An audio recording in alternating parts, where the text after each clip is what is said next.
Welcome everybody to the Sunday interview. Now, everybody knows me. They know I'm a sucker for an inspirational story. And this gentleman right here, my guest today, man, he has probably one of the most inspirational stories to tell.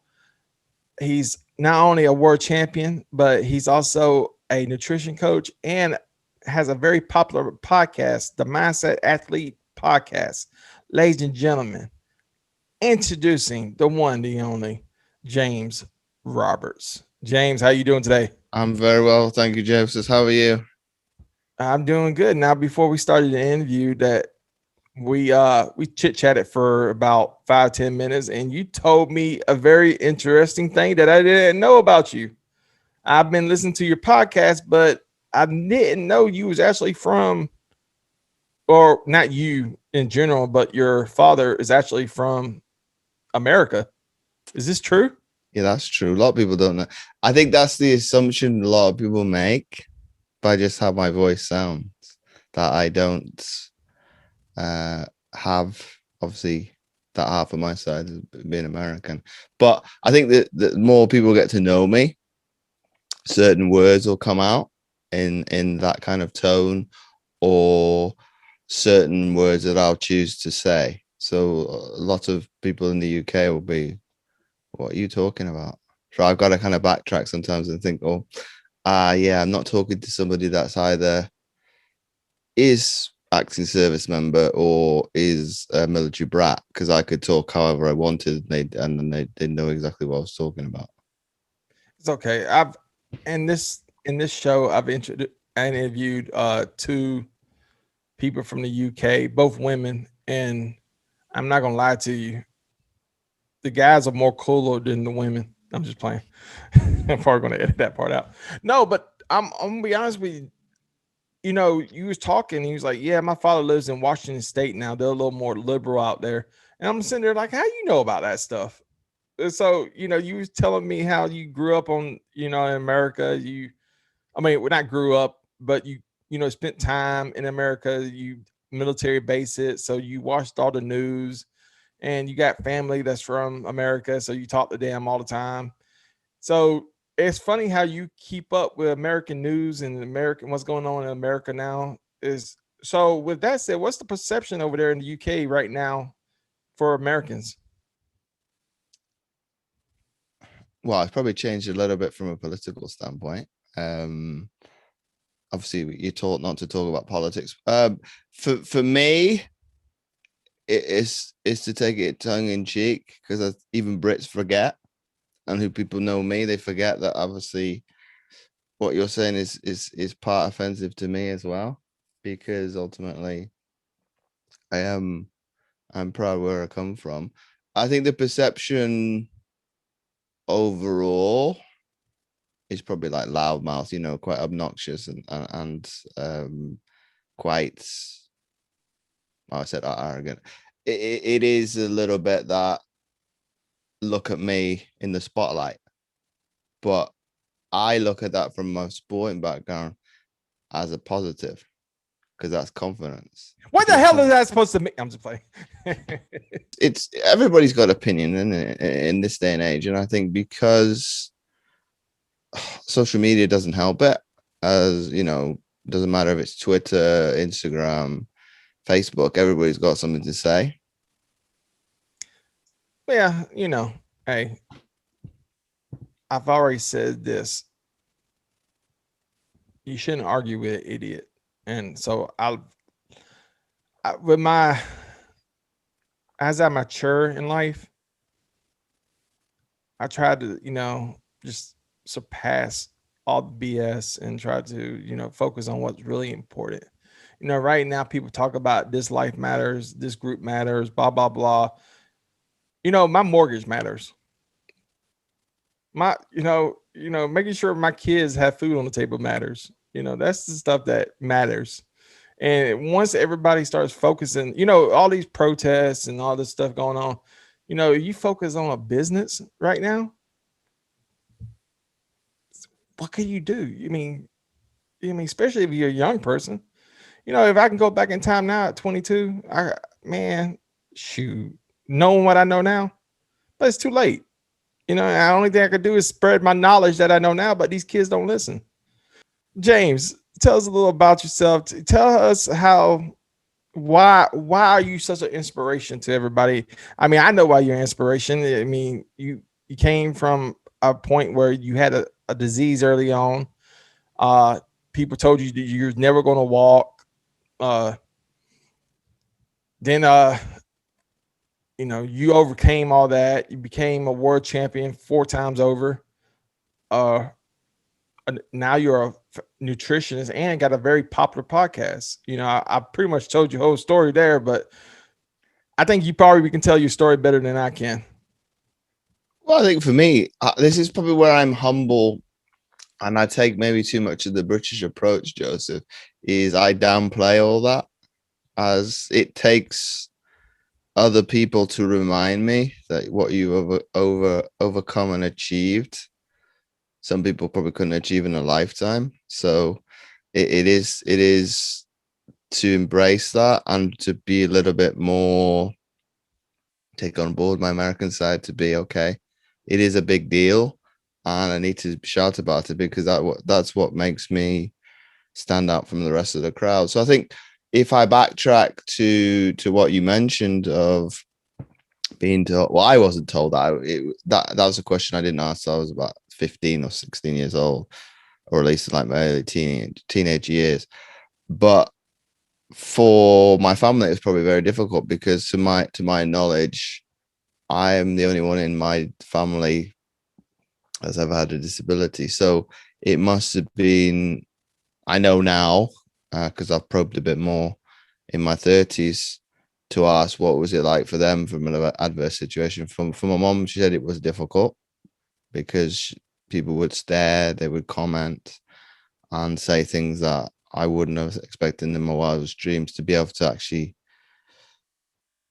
be able to ingest and actually be able to not take it to heart. And my grandmother was even more severe. She was, me being a few months old, oh, what's he going to do?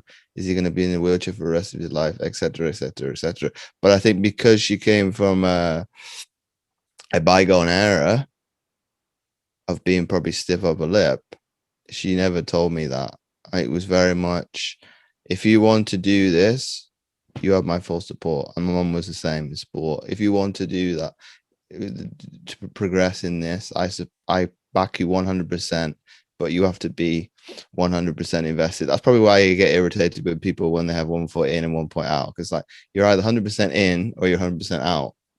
You can't kind of foot around and kind of say, well, I'm somewhat in, I'm somewhat out. I was invested to be very good in sport. I almost made it an obsession. That's probably why I was good. And that's why I probe people on it as well. What's the difference between dedication, passion, and obsession? In my mind, there's no difference. But for other people, obviously, dedication and passion is good and obsession is bad. And obviously, we get to where I am now, 30 years later, and still don't take no for an answer. It will be very much, okay, if you say no, why? If you can tell me logically as to why I shouldn't do something, I'll listen. But if it doesn't sit well with me, I will persevere anyway. Does that go with your dating life too? That wasn't a serious question. You sitting there thinking about it. Like, now, what exactly was you diagnosed with? The medical term is femoral dysplasia. The acronym for it is PFFD. So I don't have my femur bone, which is the top portion of my leg, and I have a small tibia and fibula, that would be the ankle, and that is attached to my hip. So it is the easy way of putting it is a birth defect, or what I use, and is more commonplace and more understood, is an amputation, because everybody has seen somebody that's missing a limb now because of either the military personnel coming back from Iraq or Afghanistan. So what? So I've heard your story before, but I'm been kind of confused on the timeline. What age did you start walking? I don't the actual number per se. I don't know. Probably within maybe a little bit later than others. I had my first prosthetic leg or artificial leg or false leg by the time I was 6 months old. So probably about then. And I've still got the pictures actually on my desk. I've got a smile from ear to ear. That was, I was very, very, very happy. It's like Christmas and birthday all wrapped into one. And obviously being able to walk is, for me, it was massive at the time. It was a massive accomplishment to be able to do that. Yes, I had to do it with a walker, but then obviously it's you adapt, and then I started to walk. So it's about roughly 6 months old. Okay, well, I mean, for 6 months and walking for somebody with just 2 feet. I mean, they told you could you could walk at 6 months, or you actually started walking at 6 months? I probably well, I probably did loads of it. I struggled with crawling at first. My mum was saying I'd be like, do a couple steps, topple over, and eventually I grasped it to be able to do it my way, and my family couldn't catch me. Yeah, I know how that is. My son, when he was 2, oh my God, I still have nightmares. Whew. But you ever seen that movie Rocky? Yeah. It's like Rocky trying to catch the chicken. Yeah. That's how my son was. I mean, it's funny because he's so slow now, and I'm not picking at him. It's just, as an athlete, he's like his daddy. His mom's the athlete. His daddy's not the athlete, and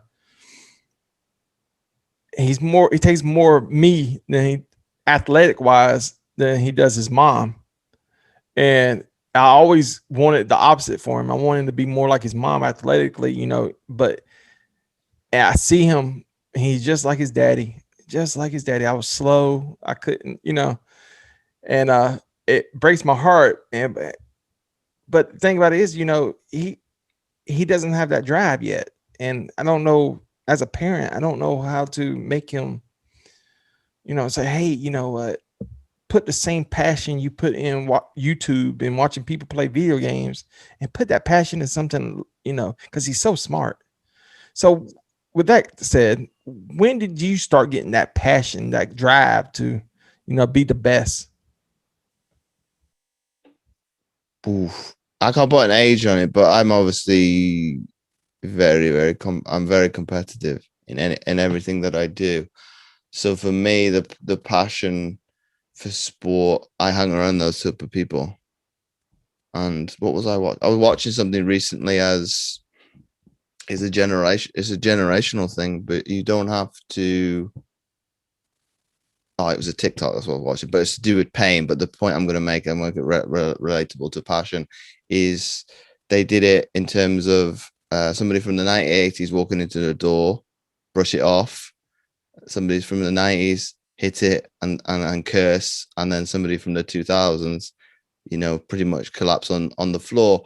So the point I'm making in terms of passion is very internal for somebody that was born in the 80s, somebody that maybe 90s at a push, and then the 2000s, they've obviously got more distractions.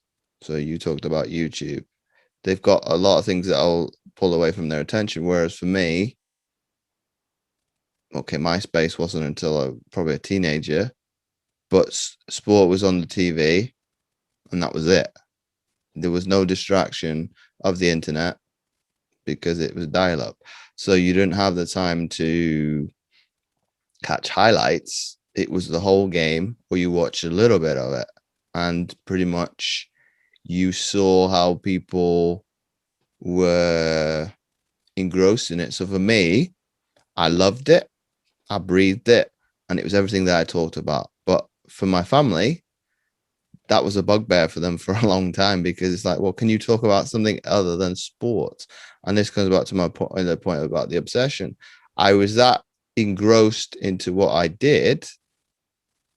That's why I would say I was successful, because I lived it, I breathed it, and pretty much anybody that hung around was sporty. So it's probably only natural that that's probably been my life, even though now I'm outside of the sporting arena, but still involved from a health perspective. I think I only spent like 2 years of my life outside of that arena, and it wasn't. I didn't particularly like it that much. But the point that I'm making is probably for your son's generation is maybe they're more analytical. They don't have the skill set that I or your partner have in terms of having the athletic tangibles, but they have the book smarts. And pretty much if you can break down a defense, run an offensive scheme, and you can see it as like numbers and on a chessboard, it's something I had to acquire. If you can be able to marry the two together, that's probably why Tom Brady is successful. He's married the two together and he's unstoppable. You make a very good point. I never really thought of it that way. But, explain to the audience exactly what your athletic background is. I started out as a swimmer way back in 1998. I did that until I was 18. Made my national team or our development program by the time I was 16. Went to college because of sport, and was dropped from British swimming, which was very catastrophic for me at the time. The writing was on the wall the year before anyway, so I should have seen it coming, as the inevitable was going to happen. I then was given the opportunity to trial out for rowing, which I think for me throughout my career was probably the most successful of that, to be able to go to 3 World Championships and then my first Paralympic Games back in 2008. I then transitioned again in 2009 to volleyball, and I put it on the sport on the back burner a little bit because I was coming to my final year of college and wasn't doing very well academically. So I didn't want to, it wouldn't have set well with me at the end of it and coming out with a mediocre degree. So I kind of said, well, I need to put sport down for a little bit, concentrate on my academics. For the first time in my life, put 100% effort into that. I couldn't do it. I managed about 3 months. I was like, well, this is a little bit tedious and boring for me, of rinse and repeat and then just go to lectures. I need something else to burn off some of this negative energy that I sometimes had with just doing, sleeping and studying. And then obviously went into volleyball and obviously made my 4th World Championships in my athletic career. It was a surprise call up to me to go to the US to compete. I don't know what they were expecting.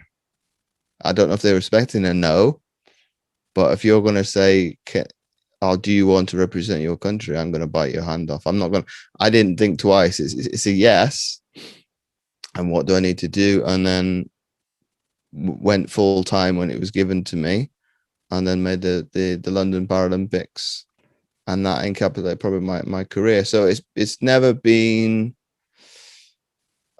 when somebody has said no to me, I don't take it lightly. I've been a bit lackluster between my transition from swimming to rowing and then rowing to volleyball because of the uncertainty and the unknown of going into something completely different and maybe not having the tangibles.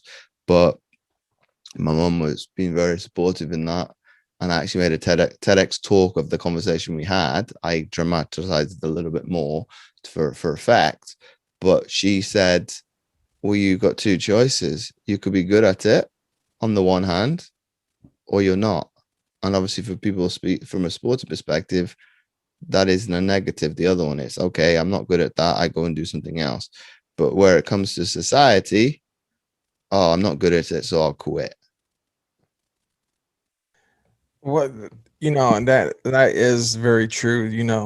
Lord knows when growing up, the, you and me are so different, and that's the reason why I look up to you a lot. Is because I've quit so many times in my life, and I look back at my life, and people say you shouldn't live in regret.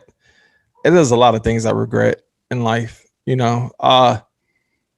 I would just tried a little harder, if I just did this, and now because I'm sick, uh, I'm so overweight. I'm married. I got kids. It's you can't. Your time's up. People say it's not too late. Sometimes it is too late. So what I do is I try to pass on my information that I have now to the younger generation, my kids, and to anybody that wants to listen. And let's hope that they won't make the same mistakes I did. I'd rather listen to a failure and tell me everything they messed up at than talk to a successful man. Because a successful man, all he's going to do is tell you everything that he did to be successful. I want to hear the stuff that, how did you mess up? Well, okay, so this is what you did, so I won't make the same mistake. And that's what I do with my kids. I tell you everything I did wrong, so you don't do the same thing. With that long drawn out story, uh everybody should see James right now. James is like, yeah, it was pretty long. That was a pretty damn long story. Thank you. Uh you jumped into TEDx, and let's go there. Tell us about your TEDx experience. Oh, you wanted failures. This is it. This is it now. I've had probably, I could probably count on my hands, maybe even two of my hands, the amount I guess I've had who've done TEDx speaking event, and they'd always say to me off air, I'm very surprised, James, you haven't done one yet. It's like you and me both. But in terms of finally getting it, which I got at the beginning of this year, it was 2 years in the making. And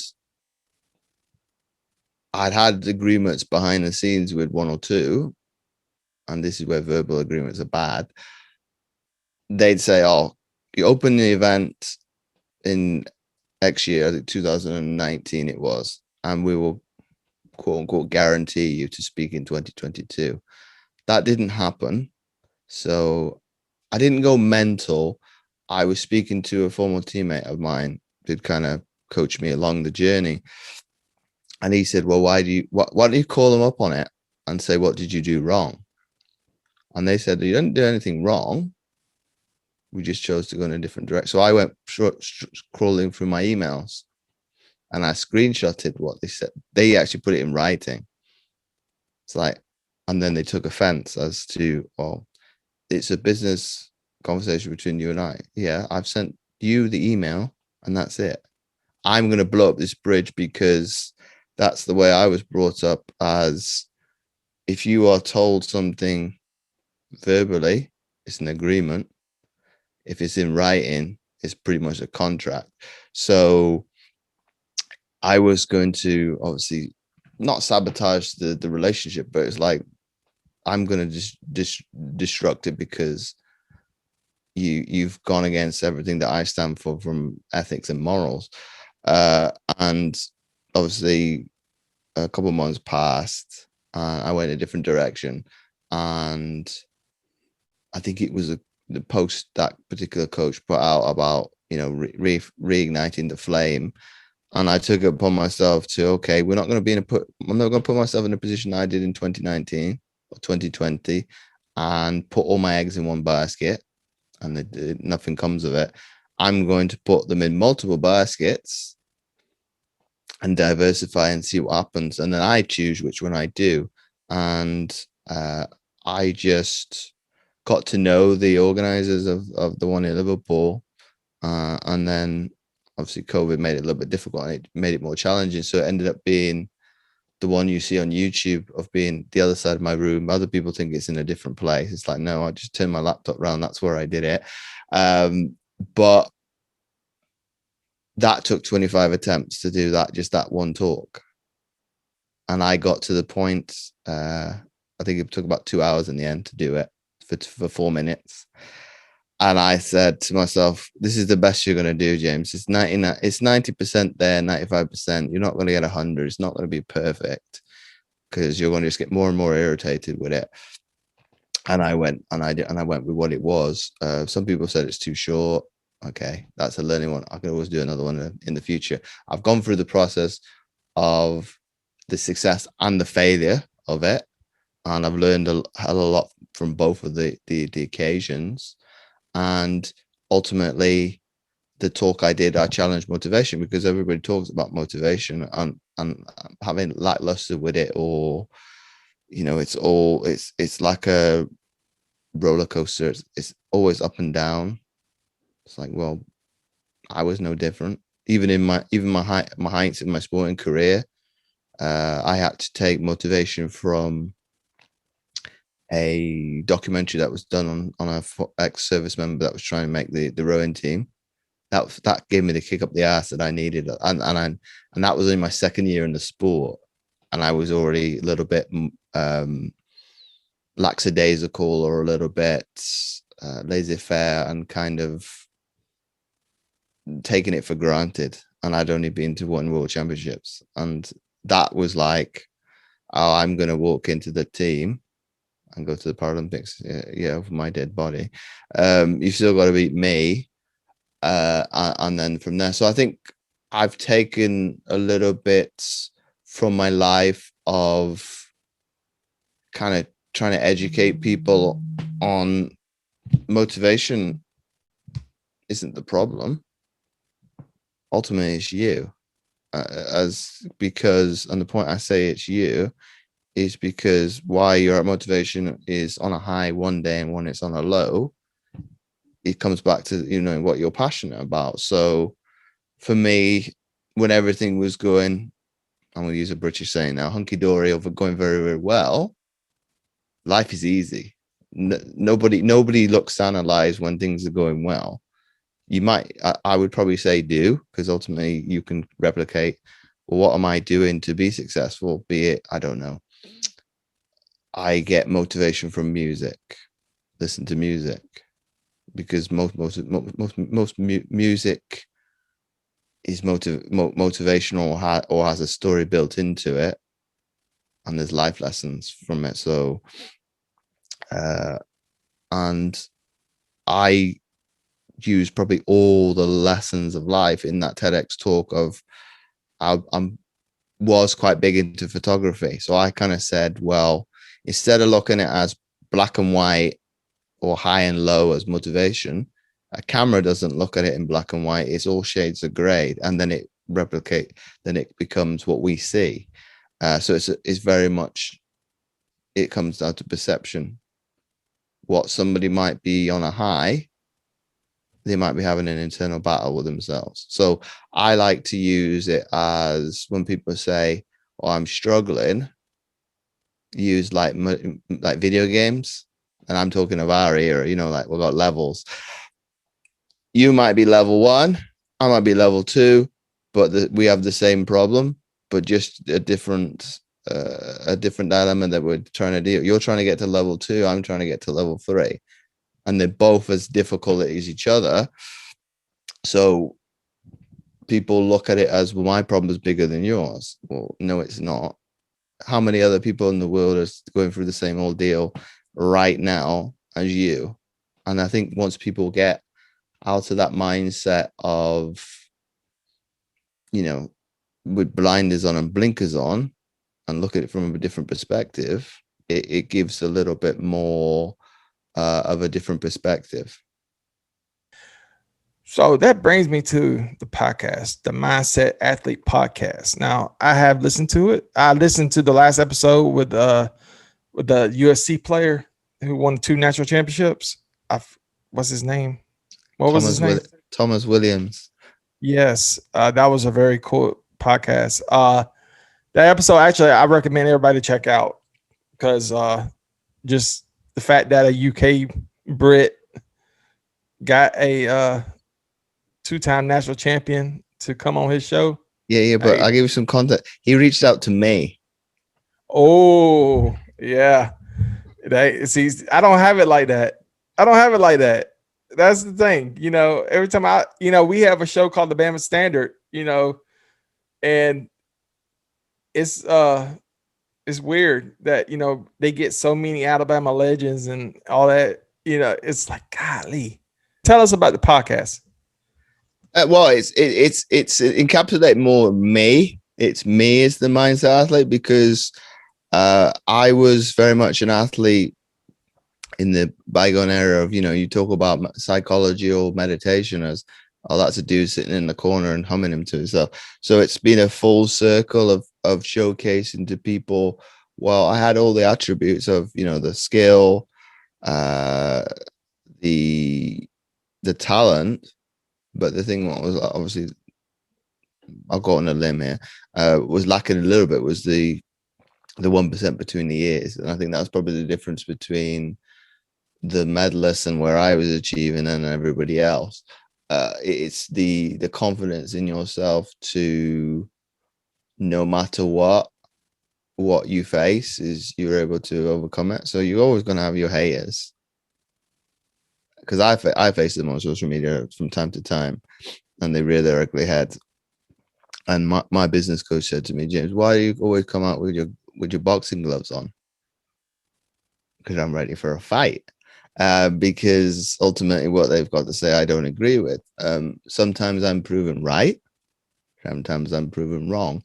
The last one was today.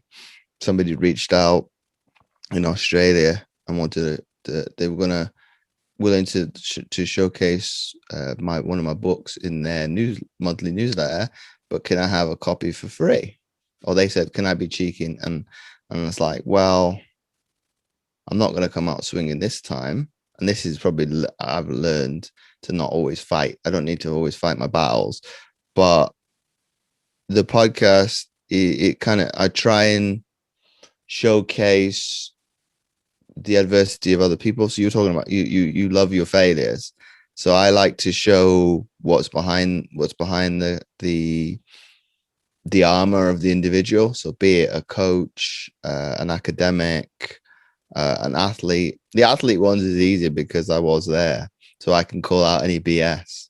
It's like, well, let's go deeper than this. It's only surface level, but go deeper than this, because ultimately I've lived and breathed it.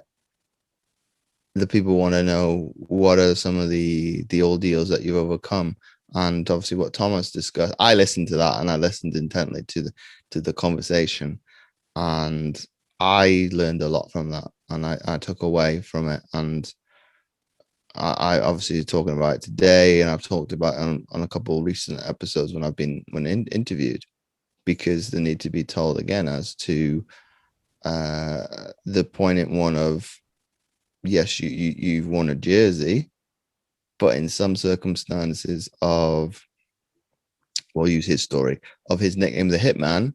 He can't operate an angry situation now, being a motivational speaker and a coach, because that doesn't serve him. So people that are listening, that's probably why I've changed my tact, because being always angry with people because they don't see eye to eye with me, it doesn't serve them. There's no point riling myself up because I'm the one who's going to suffer at the end of the day. And trying to step into their shoes and come at their perspective of, if I'm always, I'll say, badgering them with logical questions as to, well, why is this a problem? Why is that a problem? People are going to get very defensive, or they're going to be withdrawn, because, okay, you're getting me into a very uncomfortable situation. I'm not comfortable with this, so I'm going to withdraw within, like a tortoise does. If it gets scared, it hides. So that was probably my lesson learned from that podcast, and I love it because it's at the first time of the podcast I get to learn, because it's like you said, it's not live, so I get the first interaction with that individual and try to open it up as much so that people get a lot from it. So I've had people say, "Oh, is it just an athlete podcast?" It's like, no, I'm focusing on something that's probably very powerful, especially in the last 2 years of 2020 and 2021 because of a pandemic, of people are leaning more towards their emotion and their feelings and being open-minded to, well, okay, let me find a solution to this problem. So it probably helps that India is in a lockdown right now, but my looking at the analytics today, my podcast ranks like 143rd in India. So that's, you think of the size of their population, that's quite an achievement. So it's, if I can do it in the US, get maybe in the top 100, I'll be very impressed. Would you consider Thomas Williams' story probably one of the most inspirational stories you had on your podcast?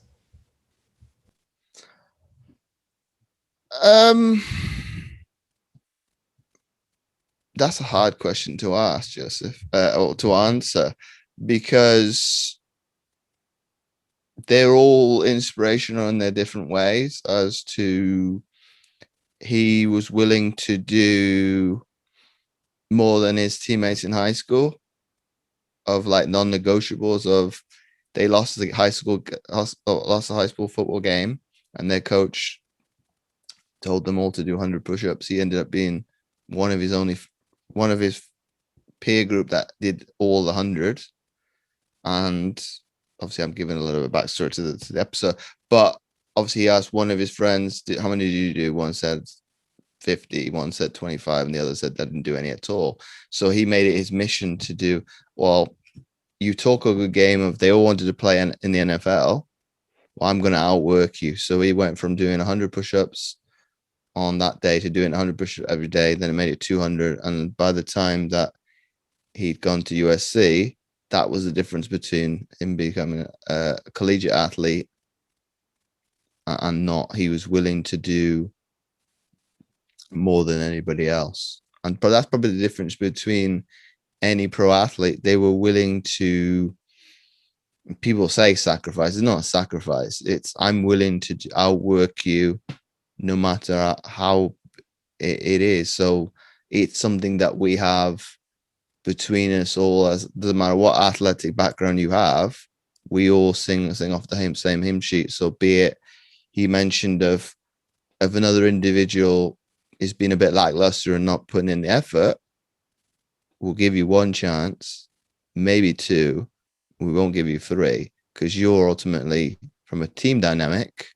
you're bringing everybody down. So we'll say to the coach, that dude's got, and the higher you go up, so be it the collegiate level probably wouldn't, especially of the USC teams of that era, the early 2000s, very dominant, very much like University of Miami in the 80s, and pretty much obviously your juggernaut now of the University of Alabama with under Nick Saban. It is a juggernaut. So people look to, I'd probably say they take the easy route of joining. So if we use, the NBA and LeBron and the super teams, obviously the era of Michael Jordan and Shaq, they don't like it because you're joining, thus you're making it easier. You're not competing. So they wouldn't combine forces. They'd rather go toe to toe. So I would say, I'm not saying it's a bad thing. It's a good and a bad thing. As for high school kids going to Alabama, they're doing it because they have a platform to get to the next level. So if I'm competing against the best in practice, I'm going to be the best. So obviously Thomas mentioned even fourth string guys in the USC made it to the pros. So that's an achievement in itself, that even though you might not even be suiting up, you're good enough to play at the next level. So it is from a positive, as you're willing to sacrifice your numbers, if we use basketball, for the greater good of the team. So a lot of coaches in the collegiate basketball weren't embracing the one and done, and they're all doing it now, as pretty much, Duke, Coach K was against it for a long time. Duke does it, but they're able to still get the best athletes sometimes for longer than a year, and then that one diamond as well. And I think obviously you can see with my family coming from Kentucky, look what it's done to Coach Calipari in terms of when he went into that program, he didn't have gray hair. He's very much a silver fox now, but having to recruit that aggressively every single year obviously takes its toll. So they had I tuned off after they started losing so many games. It's like, well, they're not going to make it to the tournament.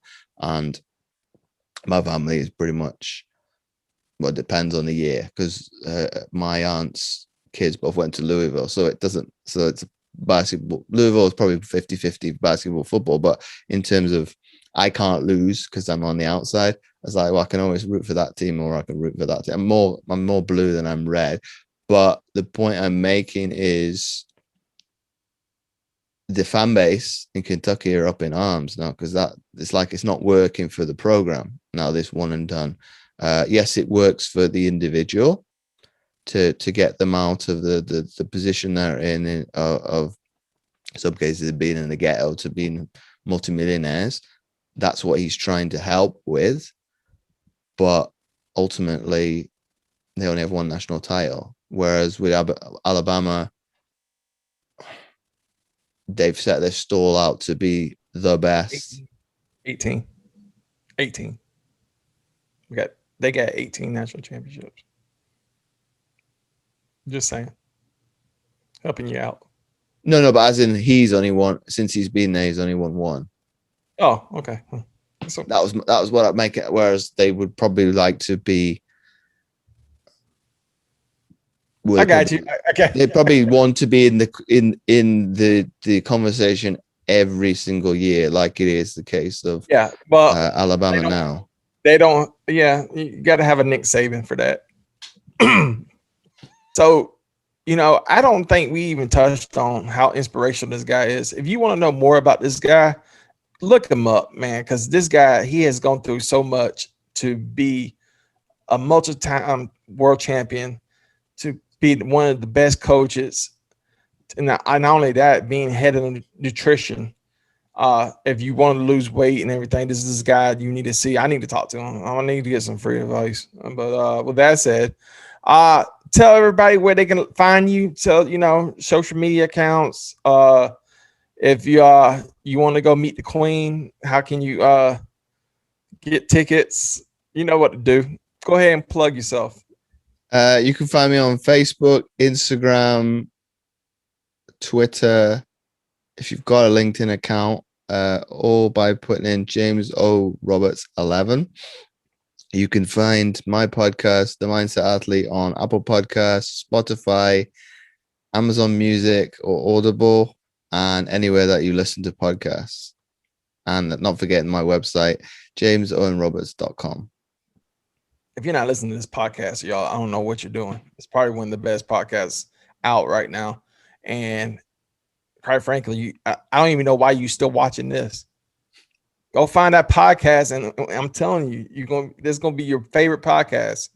It's one of my favorites.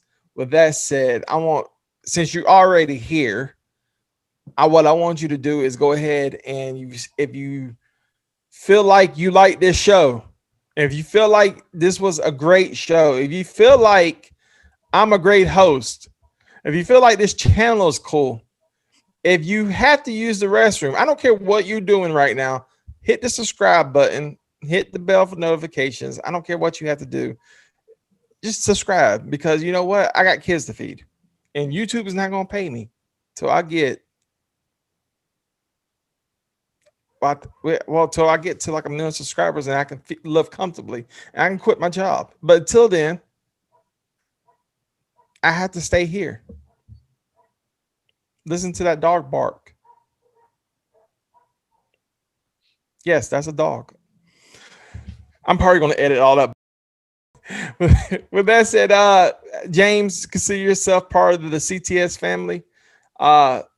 Anytime you want to come back, please, man, reach out to me, man. I'm so glad to finally meet you. I'm so glad. I mean, you are truly an inspiration to us all. And I know I'm older than you, but I really, really want to be like you, man. I want to have that drive. I want to have that fire, and just don't say no. Just don't quit. And that's why I tell everybody, don't quit. You know, man, it was such an honor to meet you, man. This was one of those interviews where I was kind of nervous even trying, doing this interview. If I seem kind of like hesitant to talk, is because, man, I just, people don't understand, like, the go-getters like you, or what is, I was going to say what America is all about, but what the world should be about. I think Joseph, that's true. That's probably it's in me a little bit, in terms of the American dream to some extent. If you're willing to put in the work, Well, you reap there's such the thing. rewards. There's such thing as the UK dream. I mean, think about it. You can spend all day drinking tea, eating crackers, or whatever the hell they. I need to go to London one day. Not just London. I need to go to the UK. I probably skip London. I want to just be around the UK just to see because y'all got it. Y'all got everything figured out. Yeah, pretty much, because y'all I probably go, man. I probably get kicked out of the country. Yeah, I probably No, I think we're quite. No, I would get. I'll trust me. I'll get kicked out. I promise you. I go to jail or get kicked out. One of the two. But look. Bottom line is, y'all gave us Darren Brown, so you Brits are cool with me.